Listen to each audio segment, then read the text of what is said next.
গতকাল রাতে বাইক দুর্ঘটনায় আহত হন যুবক। 5 হাসপাতাল ঘুরে এসএসকেএমে পৌঁছান, তবে বেড না পাওয়ায় দীর্ঘক্ষণ অপেক্ষা করতে হয় সেই পরিবারকে। নিউজ 18 বাংলার খবরের জের এসএসকেএমে চিকিৎসা শুরু আহত যুবকের।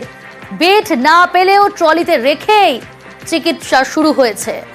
সান্নিক রয়েছে প্রতিনিধি। সান্নিক, কেমন রয়েছেন তিনি? চিকিৎসকরা কি বলছেন? দেখো, চিকিৎসা শুরু করা হয়েছে, তবে যেটা খারাপ খবরই বলা যেতে পারে, সেই যুবকের পা হয়তো কেটে বাদ দিতে হতে পারে।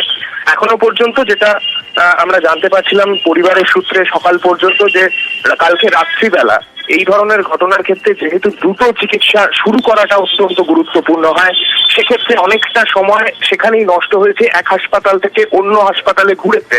অর্থাৎ তার মধ্যেই গতকাল রাত্রি 10টা 20 নাগাদ অ্যাক্সিডেন্ট হওয়ার পর আজকে ভোর রাত পর্যন্ত প্রায় 6টি হাসপাতালে তাদেরকে ঘুরতে হয়েছে, কিন্তু কোথাওই তারা চিকিৎসা শুরু করাতে পারেননি।